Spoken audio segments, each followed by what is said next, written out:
Hello, and welcome to our playthrough of Doom Eternal on PC. Your eternal playthrough. So, I'm quite excited about this. This is going to be probably the most ambitious playthrough of mine that I've attempted. It's a lot longer than any of the other ones. It required a lot more editing, just a lot more going on. So, yeah. And I am almost done with this game. But it doesn't matter because we won't get to the part I'm at for a long time. Yeah, it's gonna take a while. And just up front, we are gonna say yes, we are doing Ancient Gods 1 and 2 right after we're done with the main campaign. Oh, don't look at that. That's spoilers. That's okay. I only kind of saw it. To become an unstoppable demon-slaying machine of pure destruction, you will need to master the use of your full arsenal. Each death has something to teach you about Doom Eternal's combat loop. Every new enemy type encourages you to use more of your kit. When in doubt, consult the Codex for more information on weapons, demon weaknesses, and upgrades. Good luck, and remember, above all else, never stop moving. id Software. Yeah, when I'm struggling, I have to remind myself that I stop moving. Mm-hmm. And also, I remembered to put in the opening logos at the beginning, because I forgot to do that in Doom 2016, because I turned them off on PC. But yes, today we are going to be doing this on Extra Life mode. Why would you do that? Because I've been meaning to and didn't, so I killed two birds with one stone. For this whole playthrough? Just for the base campaign. I would have done it on the DLC if I hadn't already done it, but I did. Well, color me impressed. Against all the evil that hell can conjure, all the wickedness that mankind can produce, we will send unto them only you. Rip and tear until it is done. So obviously reminiscent of the opening of Doom 2016 with the symbol and the narration and the rip and tear. Mm-hmm. So I distinctly remember getting this game because it came out exactly 1 week into the pandemic.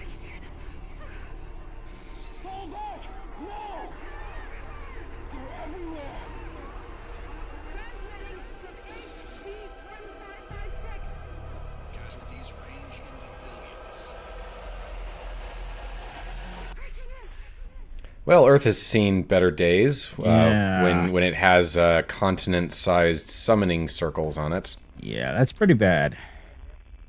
We must pray now. Pray that he is watching. Please, anyone, if you can hear me, if you're out there.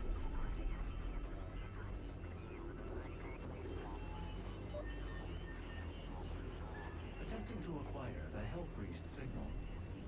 And here we have something that I think we'll be talking about quite a bit, and that is the weird way in which this connects, or rather kind of doesn't, to Doom 2016, because we're just kind of here on this space station.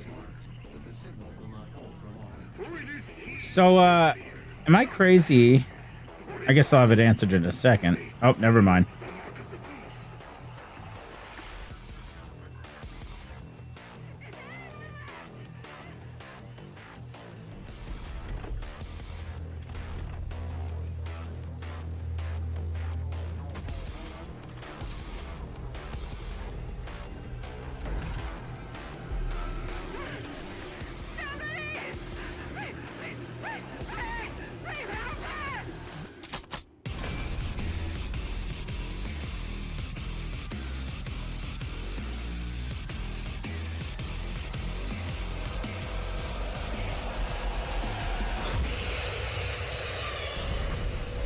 And now we're here. Yep. So what was your question? Oh, he put the helmet on. I was like, do you have a skin where the helmet's off? But no. Nah. I have located the priest signal and will mark it on your HUD.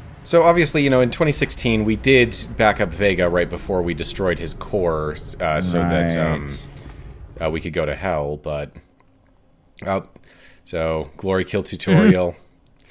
That's a great animation. I remember that from the one of the early trailers. So it works pretty much the same as it did in 2016. Blue when you're too far away, orange when you're close enough.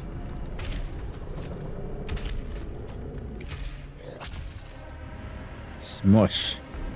But yeah, darn it, what was I saying? How the game doesn't connect. You backed up Vega. Yes, so, and, you can reasonably assume that Samuel Hayden... Oh, yes, I noticed this when I first started up the game. Samuel Hayden, he sends us to somewhere using the tether at the end of 2016. You can assume that he sent us to the Fortress of Doom there, right? But it never really explicitly says so, and we don't really know what he's been up to since then. Right. Not to mention, it's like, well, you have Vega, so he didn't feel it important to take it off your person. He probably just didn't know. So here is a stumbling block that I saw a lot of people come across in Doom Eternal, and whenever I talk to someone about Eternal, I tell them, don't assume that things work the same way in 2016 just because this is a sequel to that game. Yep. The chainsaw works differently. Read the tutorials. It's very important. So, I just assume because it has the, I mean, how different is it? Because it seemed pretty similar, the entire playthrough to me. It's different because you have 3 pips total, and you never get more. Demons, the fodder ones use up 1 pip, and big ones use up 3, and there are some that are too big to use it on it at all. Right. And if you run out, it regenerates back up to 1. Okay, so that's basically everything I noticed. And it's a part of the chainsaw was just sort of a thing you could do in 2016. Here it is a integral part of the combat loop, which they really focused on in this game. That was like the whole point. Even now, I only use it for emergencies, so I need to stop doing that. Yeah, you will see me use the chainsaw a lot throughout the game. I either use it because I'm about to die or I'm grossly out of ammo. Yeah, I'm guessing that most people just are not aggressive enough with the chainsaw. You should be using it pretty much whenever you can. Mm-hmm.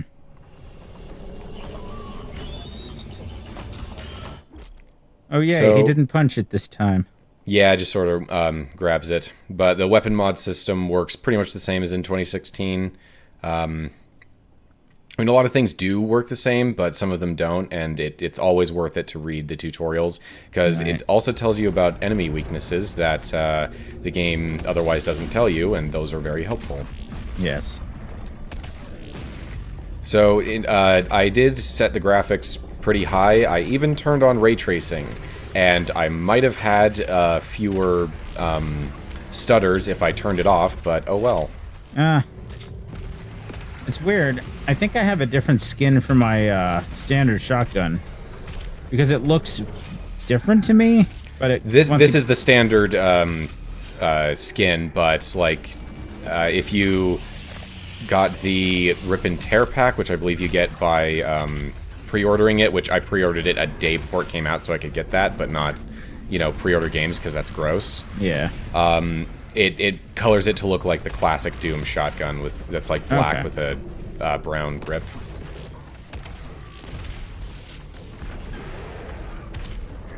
But yeah, the sticky bomb, definitely go for that one first. I mean, we'll be getting the full auto in just a minute, so it doesn't really matter. But early on, the sticky bomb is incredible because it turns your. Oh, nice.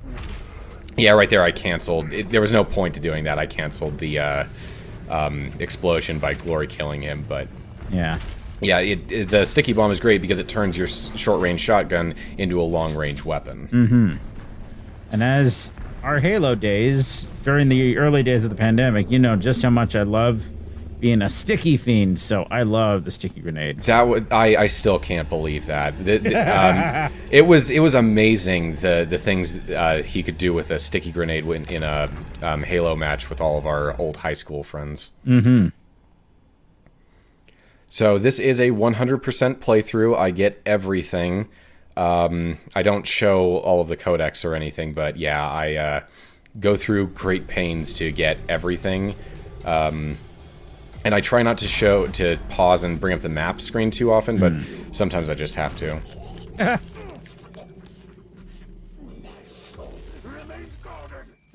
So this is another thing about the story that's kind of weird.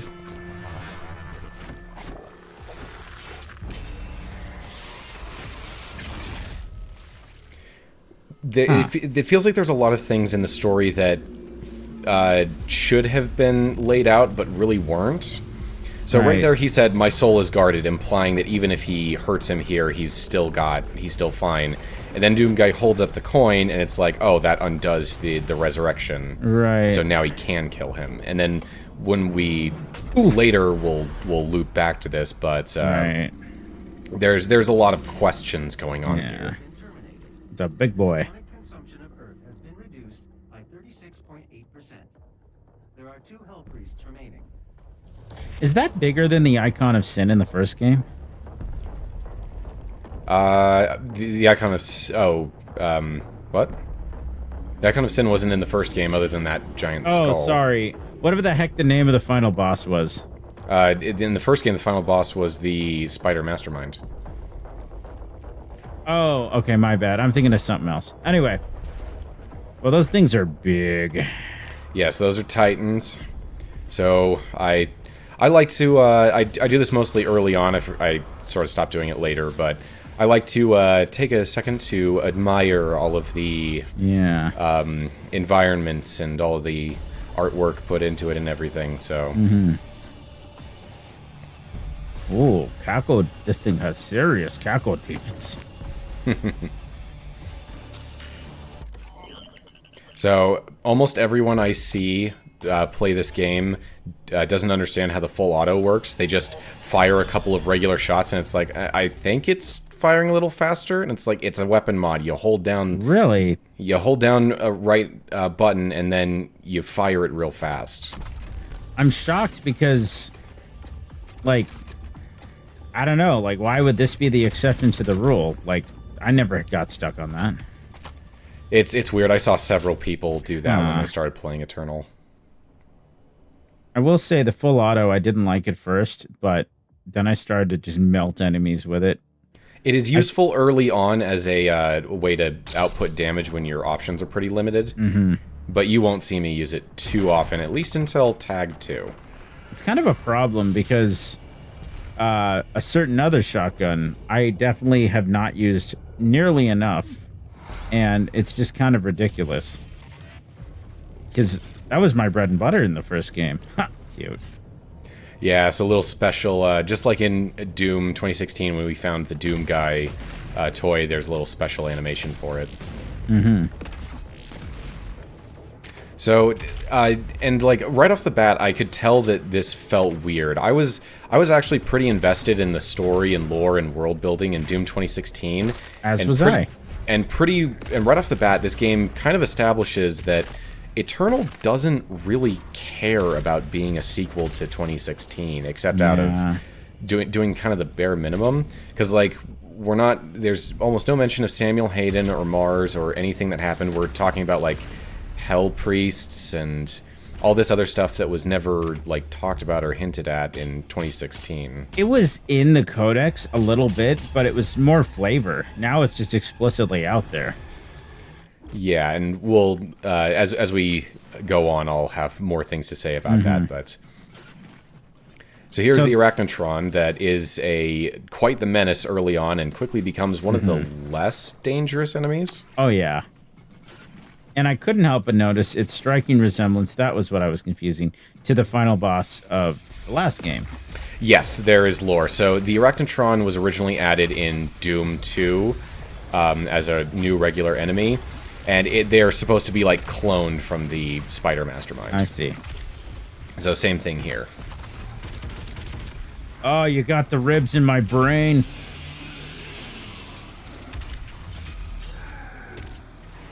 We will be seeing a lot of glory kill animations, so I do try and get some of the more unusual ones from time to time. I don't think I've ever gotten that one. Yeah, that one's like on their left side. Yeah, for some reason I did not go to the left very often. I don't know why. Maybe it's because I see on my right side. Wow, they're just handing out new weapons like candy. Yeah, they get you some of your basic tools pretty quick. But you'll notice that the game is very different in tone and art style than 2016. Yeah.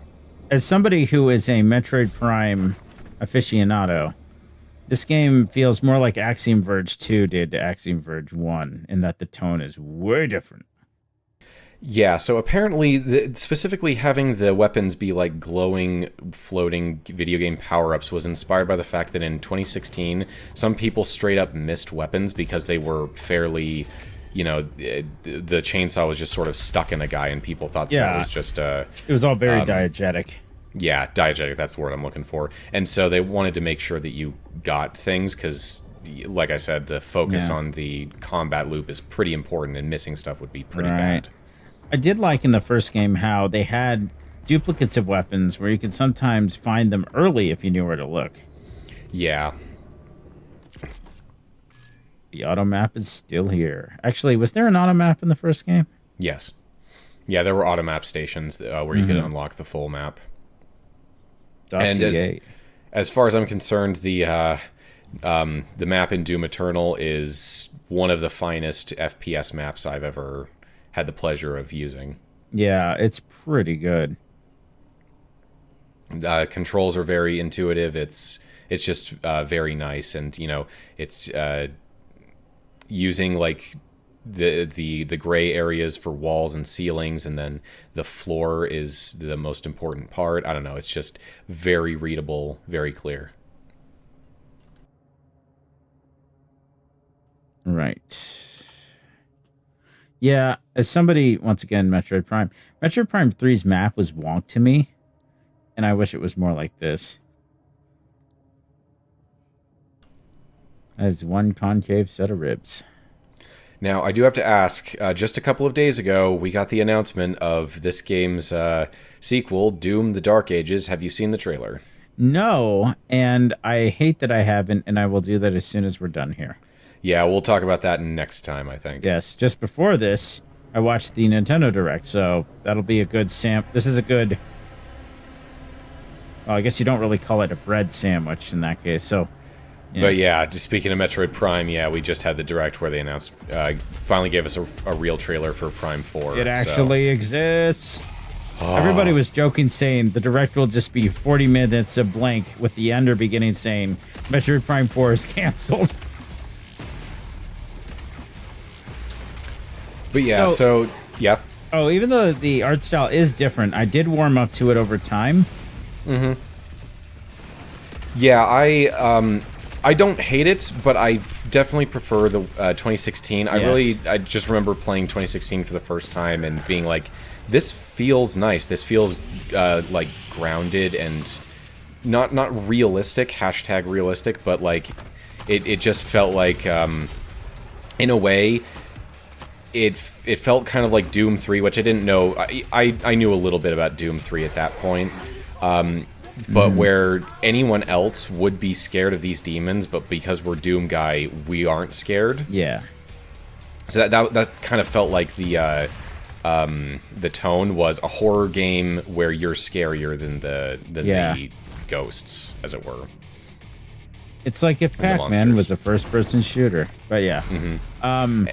And so to have this game be so colorful, like in areas where it helps the gameplay, like, you know, having all of the ammo types color-coded, that's fine. But the overall, like, it feels like a cartoon at places, and I feel like that's a little far. Because the way I would describe the first game is if the game Portal's aesthetic and tone was a combat game. Because especially the facilities on real Mars. quick. Ray Yes. tracing. Oh, yeah. So that's real? Yeah, that's you'll see some ray tracing on occasion, like in guns and whatnot. But right here, I take a second to be like, yeah, if I turned off the ray tracing, you wouldn't see his reflection right there. Oh, okay. Then I must have had it on. Maybe there would be like a very basic one there. I think but there is, because I think I turned ray tracing off, just because it was like, I preferred the boost in performance. And here's another thing that makes the game far more aggressively video gamey. Straight up extra lives. Yeah, which I didn't mind actually. Yeah, it's fine. I would love to see. I don't know. You probably couldn't do it because the tone of everything is different. But at least from a visual standpoint, I'd love a mod that made this game look more like one. I just don't know how you would do that. Because it's even art direction, and you can't really just change that, so... I mean, maybe there could be like a shader, but... Yeah, maybe. But here comes one of my favorite things in this game. Wall climbing is pretty fun. Now, I know that there are a lot of people who disliked that this game has, like, platforming sections at all, because I feel like it distracts from the main point, which is the combat, but... I don't know. I find it fun. Sometimes breaking up gameplay isn't a dirty word. I mean, honestly, I came to dread the combat because I really enjoyed everything else so much in this game. Yeah, it can be overwhelming. I do remember hearing a lot of previews about the game where people who were playing it were like, I was kind of out of breath and my hands were shaking after a fight in Doom Eternal, and I was like... Typical journos, they can't handle something that actually demands anything of them. No, I had that experience when I first played the game. I was like, this is actually pretty intense. Yeah, I'm like mentally exhausted, but at the same time, I didn't know how the checkpoint system worked. So I thought I had to go through a whole level at once. So no wonder I was getting exhausted until I figured that out. There's a continue game button. Oops. I didn't do it right. You have to exit to main menu, not the whole game. Yeah, so what right you here. selling? Yeah, so right here, I know that there's an Arachnotron because I've played this level so many times. So I saved my chainsaw for this. How many pips does that take? 3? 3, yeah. Anything other than like a basic zombie or imp takes 3. So you won't see too many of that. That guy's just tanking fireballs. Yeah, you can use him to get around the very video game projectile maze. Yeah, I kind of hated those. I was like, this is kind of like Hell Invaded. There aren't too many of them. Yeah, I mean, like Hell Invaded and put these in, and it's just like, this is kind of stupid. So a lot of people, this is another thing from 2016, went straight for the micro missiles because the micro missiles were really good in 2016, and the scope in 2016 was kind of worthless.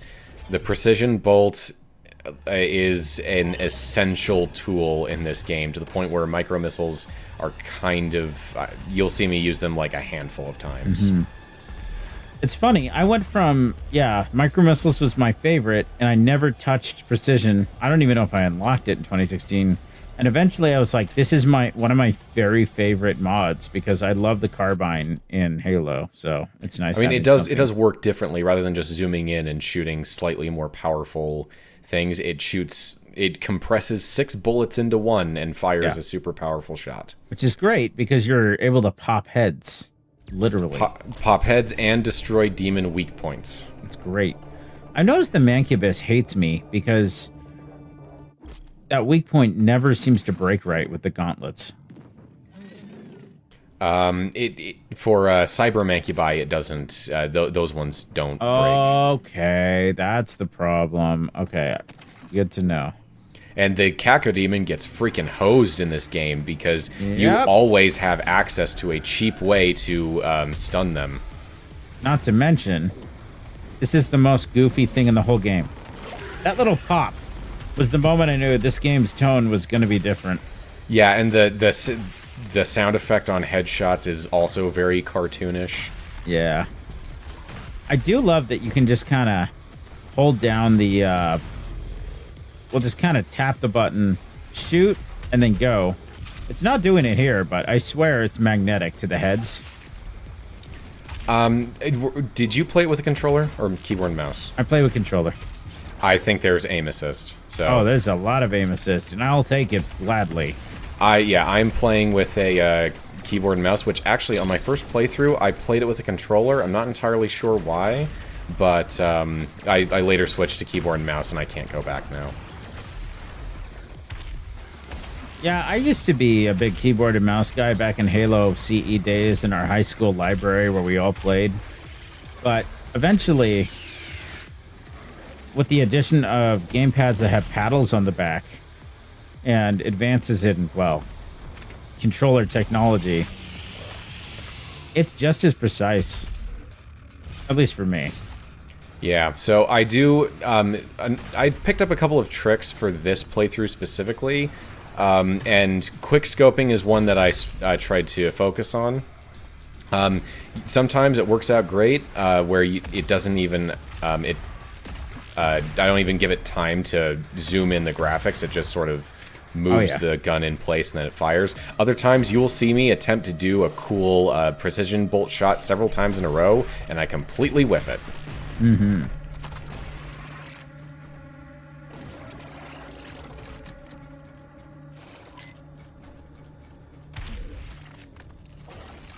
Get over here. Get over here. Oh, right in the eye. Yes, you'll see that one a lot. Uh-huh. It only has two, I think. It has 4. Well, wow. It has 6. One in the front, one on either side, one in the back, and then one airborne in the front and one airborne in the back. Huh, okay. Shows how experimental I was with my glory kills.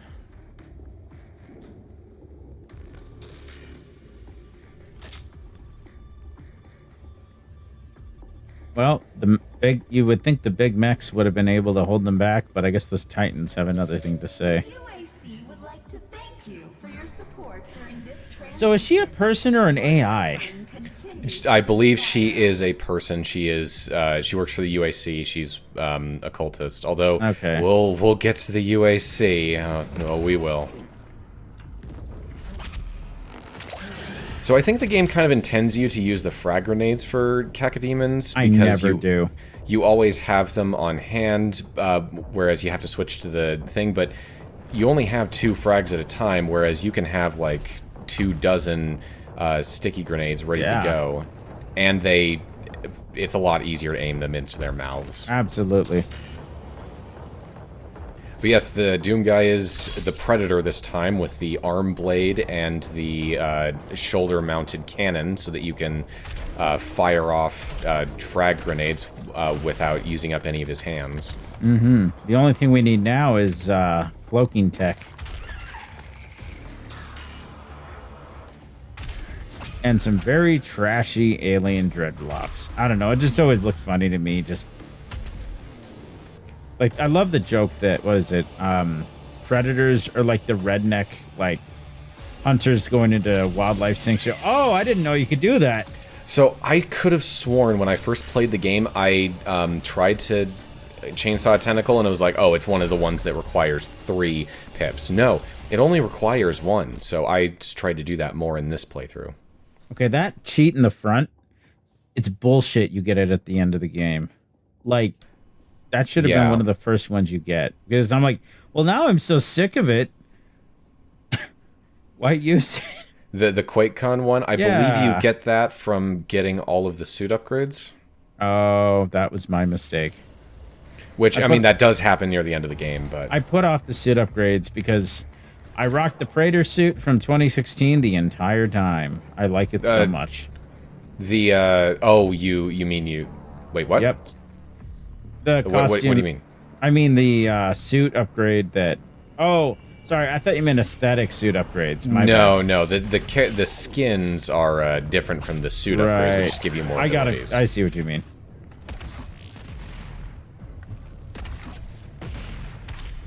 So up ahead is what I would consider to be the hardest fight of the first level, especially when you have, limited tools.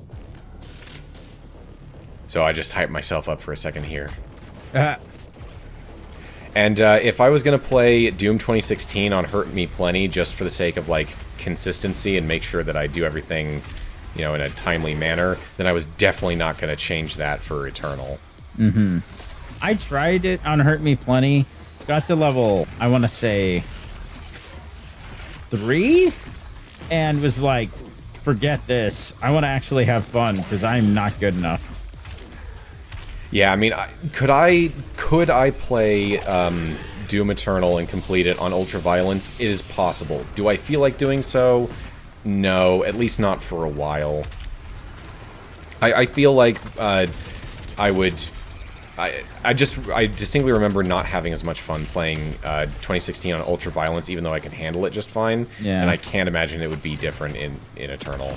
It's like such a cognitive load that it's like, how could you possibly, like, and I'm sure that there's some kind of mastery and flow state. It's just, ugh. I mean, I know that there are a lot of people who like their Ultra Nightmare runs. That's great. I'm happy for you. Keep them away from me. I have no interest. It's like me playing Legendary on Halo. It's just like, I only did it to do daily or weeklies or whatever that one time to unlock that stupid Cortana nameplate. Yeah. Which is chibi, and then I ruined the game for myself because I played it into oblivion. That is exactly what happened with me with Eternal, which I'll get into that another time with its pseudo live service cosmetic thing. Right. But, I mean, Hurt Me Plenty is the standard normal game mode, and if you call your game mode standard, I'm going to consider that to be the standard experience, and I'm going to default to playing that. Now, some games I absolutely will turn up the difficulty, but...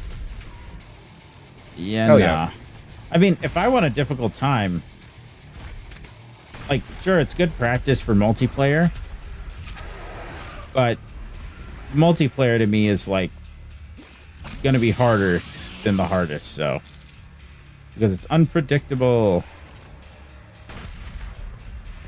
I remember playing multiplayer with you this one time.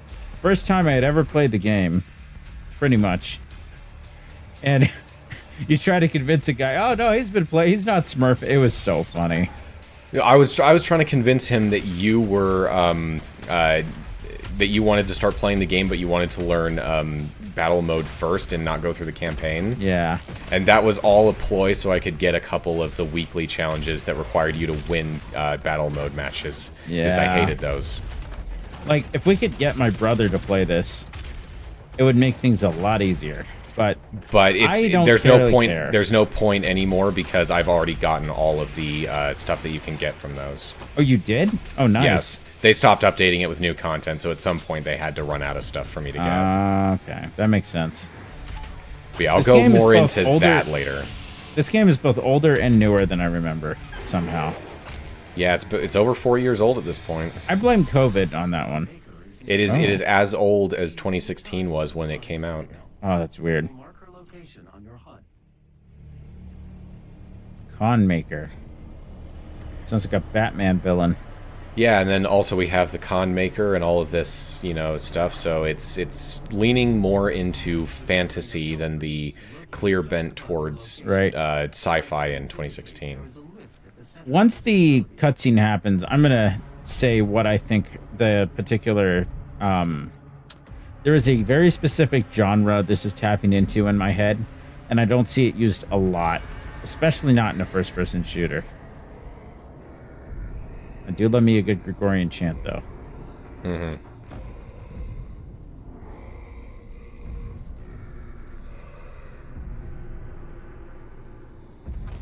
I remember I followed the this game pretty closely, and I remember when Mick Gordon posted a thing about wanting heavy metal singers, and I'm pretty sure that this was one of the things that they did it for. Of course, the topic of Mick Gordon in relation to Doom Eternal is a pretty contentious issue. So, to this day, I don't know how that all shook out, and maybe I don't want to. It was not good for anyone involved. No. I'm like, I don't even know who to believe at the end of this, so it's just like,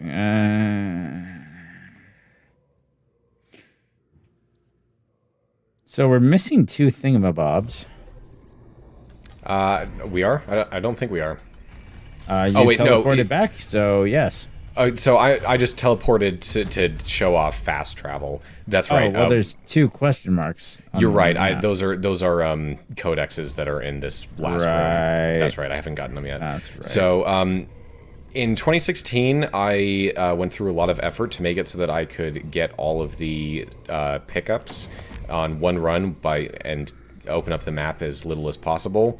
With Doom Eternal, with its fast travel system, I don't need to worry. I can just sort of barrel through and grab anything that I missed afterwards. There's no fast travel in 2016, is there? There is not. Oh, man. It was a fantastic innovation by this game. I did not bother to 100% the last game, I don't think, so I don't think I noticed. I don't know why, but this makes me want to go to Chili's really bad.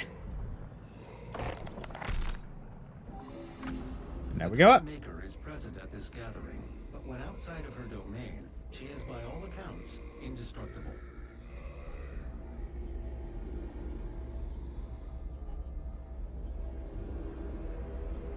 Hello, demon boys.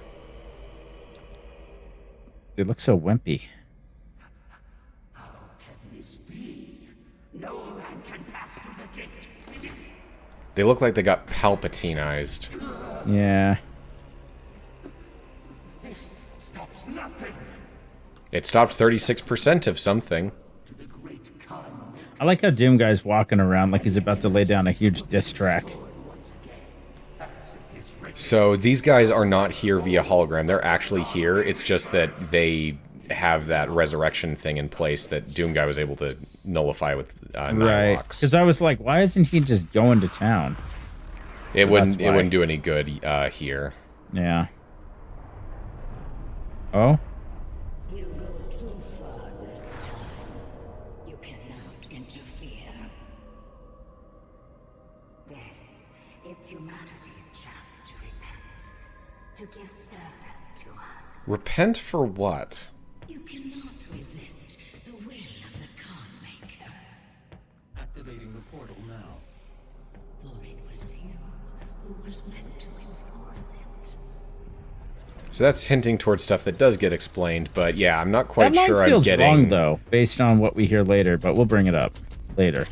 Yeah, but I'm not quite sure what the con maker's talking about with like repentance and whatnot. Yeah, that feels like a ploy. So I Well, want to... we'll get into these things later, but yeah. Right. And I want to say one last thing. Mhm. The genre of this is eldritch horror, in my eyes. It's a little bit goofy, but yeah, hope you guys enjoyed the first part of the ride. See you next time.